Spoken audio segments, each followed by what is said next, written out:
Halo teman-teman, kembali lagi bersama Boruto Storyline. Di video kali ini Boruto Storyline akan bahas kenapa Kaguya mengkhianati Isshiki dan kenapa Isshiki bisa terluka parah melawan Kaguya. Seperti yang kita tahu teman-teman, ternyata banyak sekali fakta-fakta menarik pada manga Boruto chapter 46 kemarin. Seperti yang kita tahu, sekarang ini ternyata Jigen yang selama ini dikenal sebagai pemimpin Kara tersebut, ternyata kesadarannya telah diambil oleh Isshiki. Jadi, selama ini yang berbicara dan bergerak melalui tubuh Jigen tersebut adalah Isshiki Otsutsuki. Jadi ternyata, menurut penjelasan dari Amado, Jigen ini dulunya adalah seorang biksu muda yang kemungkinan sudah hidup sejak di era Kaguya. Karena ceritanya berawal sejak kedatangan Kaguya dan Isshiki ke bumi. Pada awalnya, tujuan mereka datang ke bumi adalah untuk menanam dan memanen buah cakra. Namun, tidak tahu apakah yang terjadi di antara keduanya. Apakah itu dendam pribadi atau mungkin Kaguya berniat menguasai buah cakra sendiri? Intinya adalah Kaguya pada saat itu mengkhianati Isshiki. Jadi, apakah di sini Kaguya yang dilawan Isshiki adalah Kaguya yang masih normal? Jadi maksud Mimin kata normal di sini adalah Kaguya yang belum memakan buah Shinju dan belum membangkitkan mata ketiganya yaitu Rinne Sharingan. Berdasarkan fakta-fakta yang ada dalam anime Naruto, admin akan merangkum satu persatu kemungkinannya.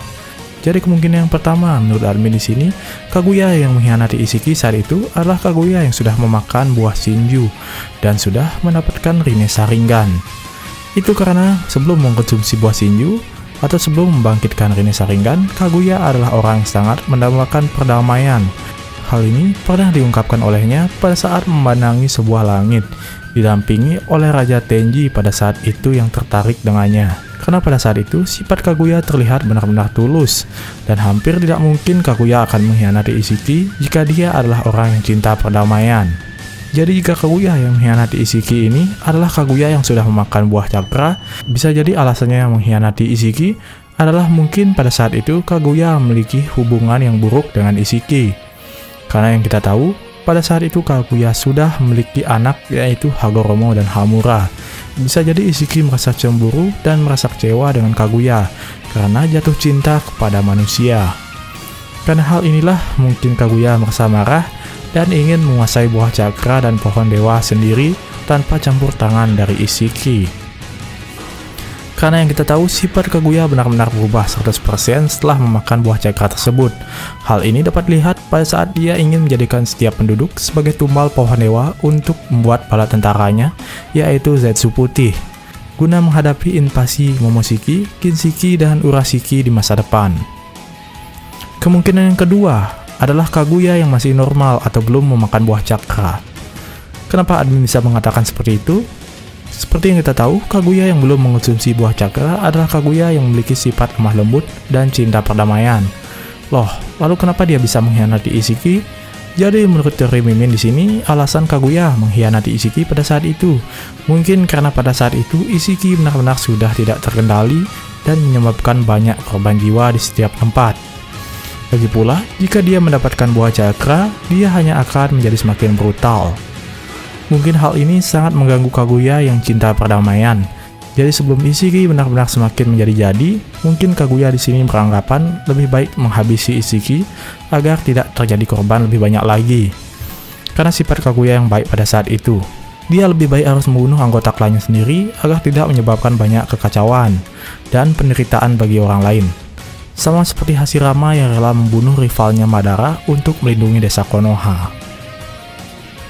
Dan kenapa di sini akhirnya Isshiki bisa terluka? Jadi kemungkinan yang pertama yaitu karena Isshiki diserang secara mendadak oleh Kaguya. Kalian masih ingat kan pada saat Orochimaru membunuh Kazekage keempat rasa yang merupakan ayah dari Gaara?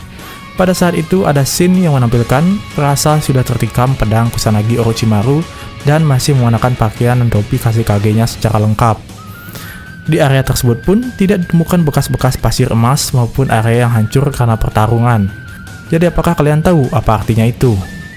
Itu artinya ayah Gaara dibunuh oleh Orochimaru secara tiba-tiba.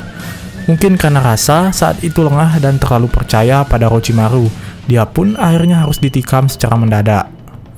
Jadi menurut pendapat admin, yang pertama kemungkinan besar hal inilah yang terjadi kepada Isshiki. Isiki yang saat itu sedang lengah dimanfaatkan oleh Kaguya, sehingga dia bisa melancarkan serangan dadakan yang hampir menewaskan nyawa Isiki. Yang kedua, mungkin yang dilawan Isiki adalah Kaguya yang sudah berevolusi.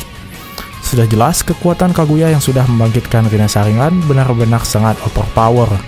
Dan tahukah kalian jurus pamungkasnya Kaguya adalah Tomogoroshi no Haikotsu, yaitu serangan tulang yang keluar dari tapak tangannya. Dan target yang terkena serangan tersebut akan berubah menjadi abu begitu tertusuk salah satu tulangnya tersebut. Mungkin saja serangan seperti inilah yang mengenai Isiki di saat lengah. Karena hal tersebut, bagian bawah tubuh Isiki terlihat seperti terputus. Ini memang benar sesuai dikatakan Amado, bahwa dia hampir mati. Jadi kemungkinan itu memang benar, karena orang yang tertusuk Tomogoroshi no Haikotsu milik Kaguya perlahan akan berubah menjadi abu. Seperti yang terjadi kepada Obito pada saat melawan Kaguya di Perang Dunia Shinobi keempat. Dan kemungkinan pada saat Isiki sedang sekarat, Kaguya langsung meninggalkannya. Sehingga dia tidak tahu bahwa setelahnya ada biksu bernama Jigen yang kebetulan lewat dan dimanfaatkan oleh Isiki untuk tetap bertahan hidup. Jadi itulah pembahasan mengenai kenapa Kaguya mengkhianati Isiki dan kenapa Isiki bisa terluka parah melawan Kaguya. So guys, buat kalian yang belum subscribe, silahkan subscribe dulu channel ini, biar kalian tidak ketinggalan info-info menarik dan keren lainnya tentang anime Naruto dan Boruto. So guys, thanks for watching, see you in the next video, stay cool and see ya!